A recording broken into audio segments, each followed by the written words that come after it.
Good morning and welcome to this lightning live stream. So, I did a little personal research project a couple of years ago on the habits of high achievers. So, all of us kind of we're aware of people around us who seem to be high achieving at whatever they do, while others of us kind of struggle to keep up. And I think that this is an important topic, especially for startup founders, right? Because startup founders are trying to juggle a lot of balls in the air, and so this whole notion of how do I become higher achieving, how do I get more shit done, I think is important for all of us, and it's particularly important for startup founders. So I started pondering, what are the common threads that run between high achievers? And I decided to do a little personal research project on this. And to do so, I used my two favorite research tools, which are books and red wine. So, with regard to books, there's a lot of literature on this topic, right? There's a lot of books out there on how you become a more effective, higher achieving person. And this book here is by far the best selling book on the topic, Seven Habits of Highly Effective People. It sold 25 million copies. I've read it, it's good, but honestly, there's nothing in there that, resonated with me in any particularly profound way. Malcolm Gladwell is a terrific writer, one of my favorite writers. He wrote a book on this topic a couple of years ago called Outliers. And the title comes from the fact that there are some people who are outliers with regard to their ability to achieve, right? That they're either extraordinary violin players, or they're extraordinary athletes, or they're extraordinary entrepreneurs, right? And so Malcolm Gladwell writes this entire book called Outliers about this topic. Why are there some people that are outliers with regard to their ability to achieve, and what are the common threads? And he basically concludes that it's all practice, practice, practice. He comes up with what he calls the 10,000 hour rule, which is whatever it is that you would like to be an expert at, it's no problem. That's 10,000 hours of practice. You want to be a concert piano player? No problem. That's 10,000 hours of practice. Angela Duckworth, a psychologist, did a research project and wrote an entire book called Grit about this topic. And as you might guess from the title, she comes to the conclusion that achievement is all about grit, perseverance. Just, the people who are able to stick with it no matter what, through thick and thin, are the ones who succeed.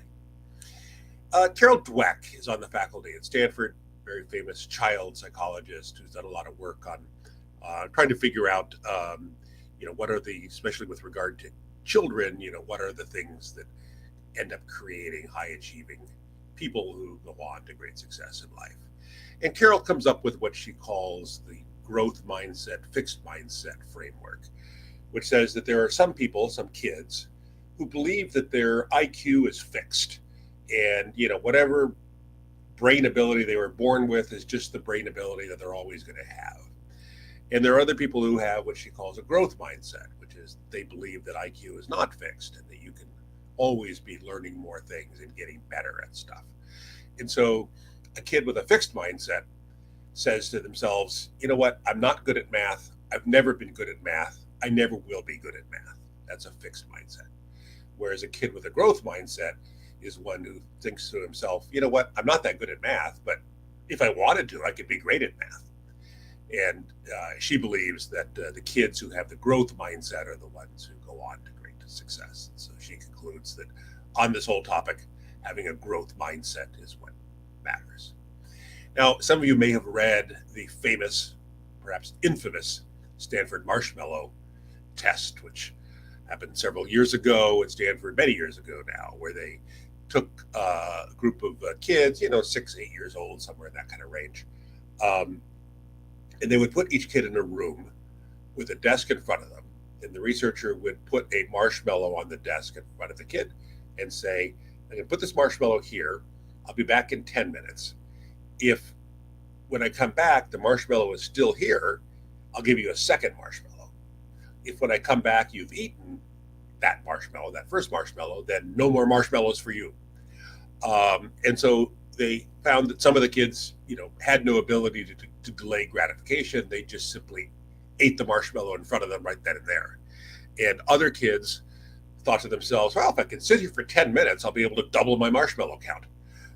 And so those kids were more able to exercise delayed gratification.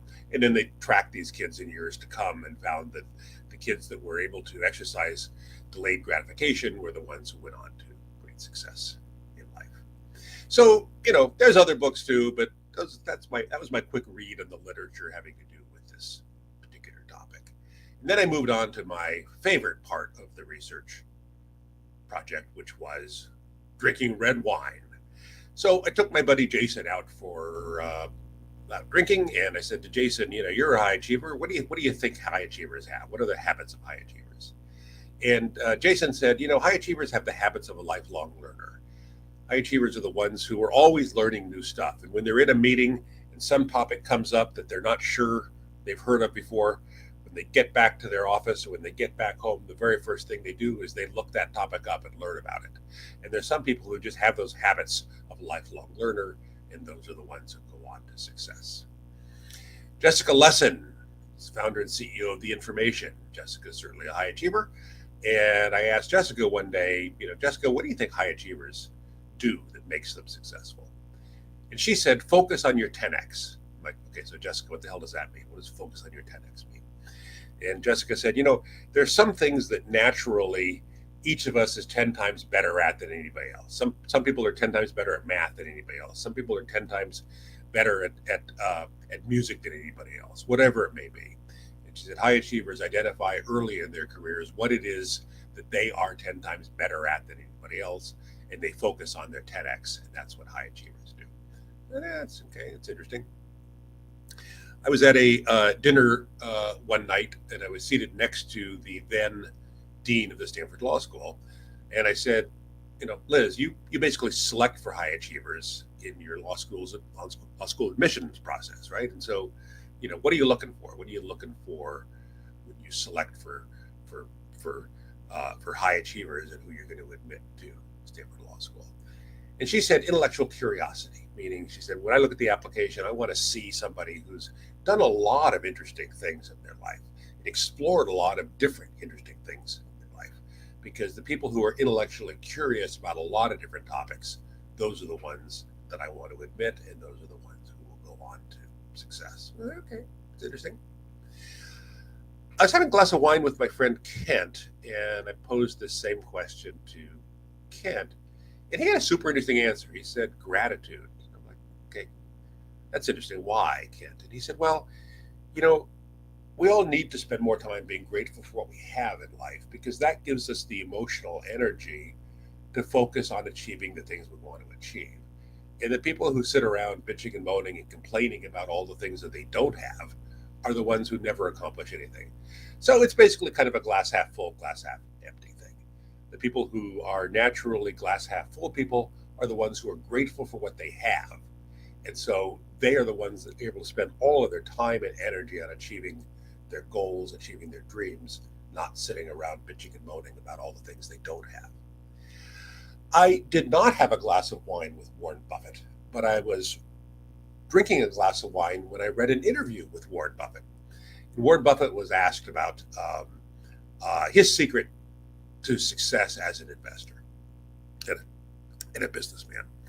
And Warren Buffett went on to talk about Ted Williams, who was the greatest baseball hitter ever. He was the last time anybody in Major League Baseball hit over 400 in a season, which is to say got a hit more than 40% of the time that he came to the plate.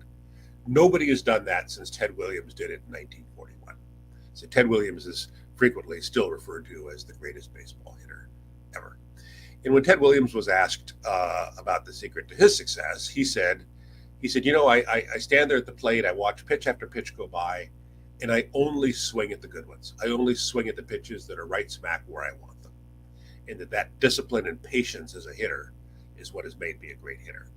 And Warren Buffett said that it's exactly the same thing for him as an investor, that he sees pitches all day long, all week long, all month long, and he only swings at the ones that are right smack in his wheelhouse.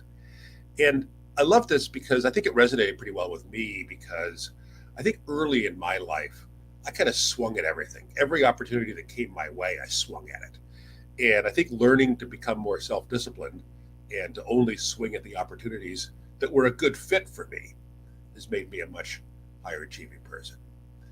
And so I love this observation of Warren Buffett's that I read while drinking a good glass of red wine. Lastly, I took my friend Fred Reed out for a glass of wine. And Fred's a super high achieving guy. He's been CEOs of very large companies. And I said, Fred, what do high achievers have? And he goes, empathy, smarts, and tenacity. I said, okay, so Fred, so smarts and tenacity could have predicted that. But you led with empathy. Why did you lead with empathy? And Fred said, okay, so here's the thing, is that success in life, and certainly success in business, is all about successfully negotiating with all the humans around you, right? You're negotiating with those above you in the organization, those below you in the organization, you're negotiating with customers, you're negotiating with vendors, you're negotiating with board members. This is your life. And he said, if you take any class in successful negotiation, they will tell you that the first step to any successful negotiation is you have to first put yourself in the other person's shoes. You have to first understand what the other person cares about. And until you understand what the other person cares about, you'll never be able to successfully negotiate anything. And so Fred said, that's why I led with empathy, is that people who have empathy are able to more quickly and more efficiently understand what other people care about. And that makes them much more effective and much more efficient in their daily lives. That was a super interesting observation. So all of these were good. All of these were interesting things that I learned in my little research project of books and wine. But I started thinking about myself, and I started thinking about how, honestly, I think I was kind of an underachiever until maybe 20 years ago. So that means that for 2/3 of my life, I think I was kind of an underachiever. And it wasn't until the last third or so of my life that I finally have been able to start achieving a little bit better. And so, what advice would I give a younger version of myself? And I think the first thing I would say to myself is to give up looking for shortcuts. I think, success is just a whole bunch of hard work. And I think early in my life, I was convinced that there was, that the secret was finding the shortcuts to success. And I think once I realized that there were no shortcuts, that success is just a whole bunch of hard work, I think I was better off that way. Prioritize every day.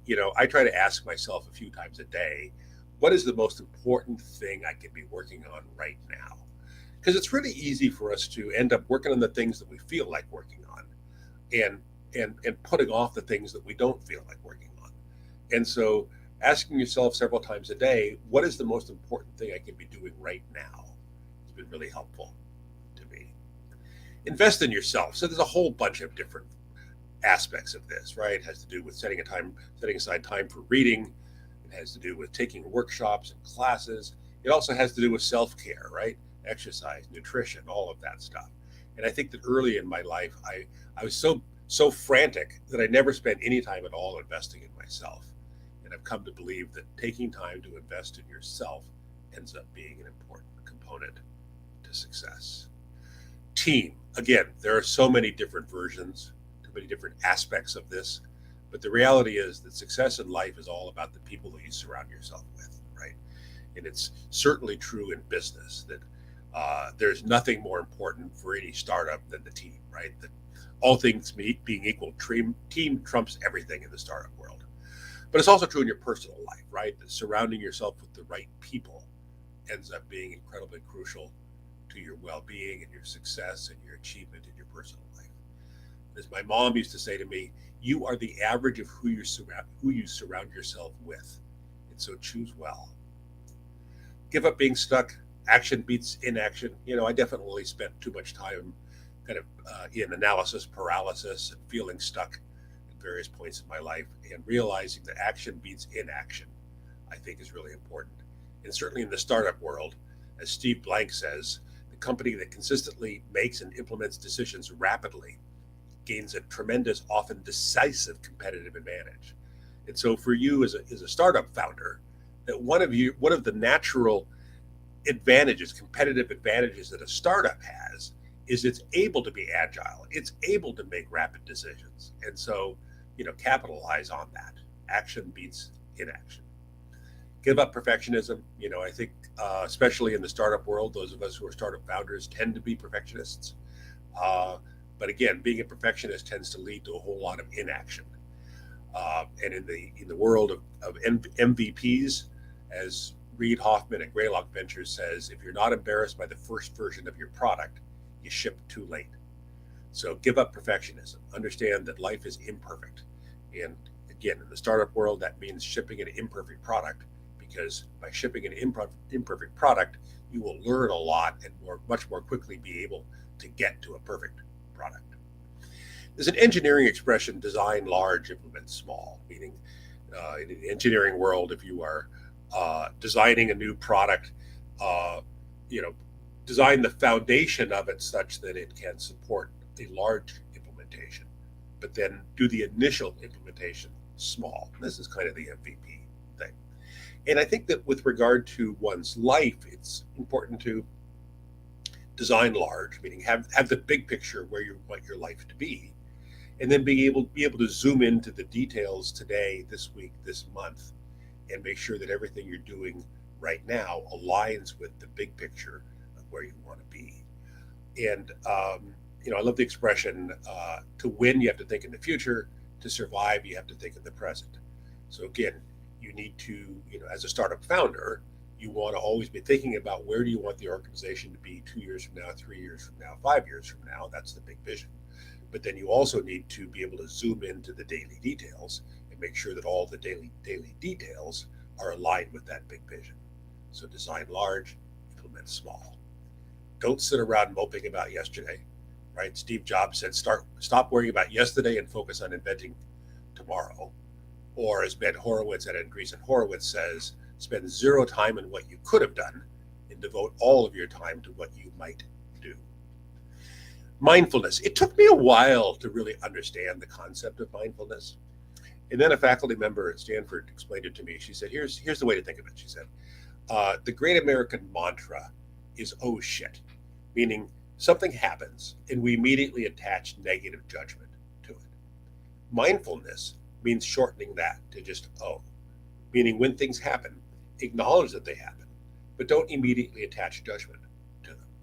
So she said, mindfulness is turning the great American mantra of oh shit into just oh.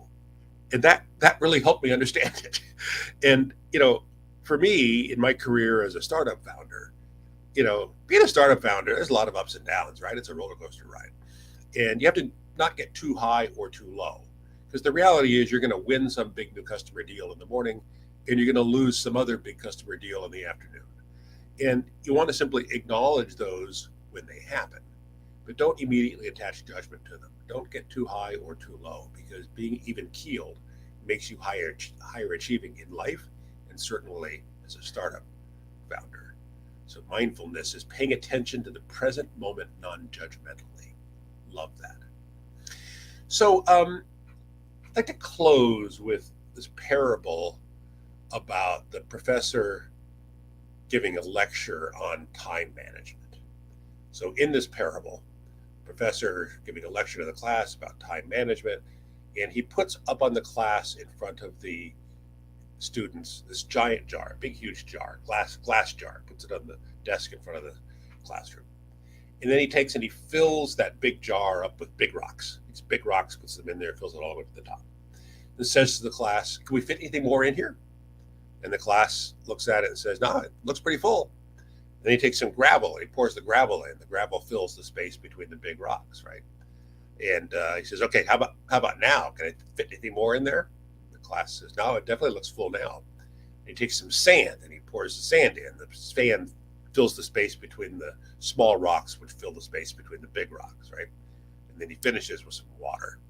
And he says to the class, okay, so in the context of time management, what can we learn from this little example? And eager student in the front row raises his hand and says, well, what we can learn from this is that no matter how crowded your schedule is, no matter how crowded your calendar is, with good time management skills, you can always squeeze in more things. And the professor says, no. What we learn from this is if you don't get the big rocks in first, you'll never get them in. And so the point of this little parable is for each of us, we have to decide what our big rocks are and put those on our calendar first, put those on our schedule first, and work everything else around that. And the reason that this particular parable is very meaningful to me is that I spent a bunch of years with small kids at home while I was a startup CEO. And it's tough to balance those two things. It's tough to both be a committed CEO to your startup while at the same time being the kind of parent you want to be, spending time with your kids. And the way I got through those years is that I put my kid time on my calendar first. So the days I was taking them to school, the days I was picking them up from school, the days I was going to soccer games, the days they had a concert or an art show, I would put all that stuff on my calendar first, and then I would work everything else in my life around that. And that's how I got through that period in my life. And I think for all of us, we each have different big rocks, right? For me, in that time of my life, my kids were definitely my big rocks. For others of you, it's time surfing or it's time swimming, or whatever it may be. Get that stuff on your calendar first and work everything else around it.